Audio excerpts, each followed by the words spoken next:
Today we are going to go over the foundations of inclusion. I'm going to begin by giving 3 definitions of inclusion, and you should find a common theme in all of these definitions. The first definition is that students with disabilities will access the standard curriculum in the general education classroom. The next definition is all students should be accepted for their unique needs and included as important members of the school. They are to participate in the general education classroom and extracurricular activities. And the last definition is each individual student's needs are taken into consideration and all learners experience education and achievement together. So if you haven't noticed, the common theme in this is that all students should receive as much of the general curriculum with their same age peers in the classroom as possible. Now there are some barriers to inclusion, but there are also ways to address these barriers. Our first barrier is that many general education teachers feel that they are not prepared enough to teach students with unique needs.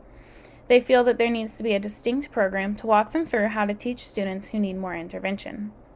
In most cases, teachers with general education schooling took only one course on special education or inclusion in their pre-service years. So one way to address this is to know that it is important for general education teachers to work closely with the special education team and parents to deliver the best possible education for their students with exceptional needs. Another barrier is that students may need more intervention than what the general education teacher can provide. Finding a curriculum that is inclusive and meets the needs of students at all ability levels can combat this. Also, small group instruction to target specific needs of each student at varying levels can help this as well. Another barrier is that as students with disabilities get into high school, full inclusion may impede the need for more job training and transition skills to live a successful adult life.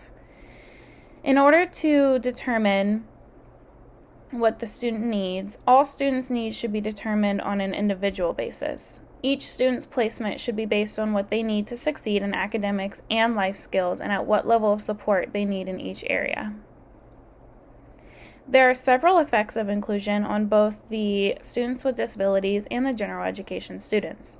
One of these effects is students with disabilities feel included in their learning environment. It also teaches students how to be accepting of everybody regardless of ability level. All students have access to the general curriculum, and it gives all students a sense of community and family. Some strategies to promote inclusion would be allowing students to share their own unique experiences and perspectives, teach various perspectives on sensitive topics, differentiate instruction, post and review objectives of each lesson, explicitly teaching and modeling, and teach different learning styles. It's important to remember that to promote inclusion, model how you want your students to treat one another. Treat all students with respect, accept their diversity, and encourage all students to share their experiences. There are 2 resources that you can visit to learn more about inclusion. One is offered by Vanderbilt, and it's the Iris Center, and it offers modules about what inclusion is and why it is important. Another resource is at Reading Rockets, and it gives teachers a rundown of what exactly inclusion is. It also includes videos and links regarding different aspects of inclusion.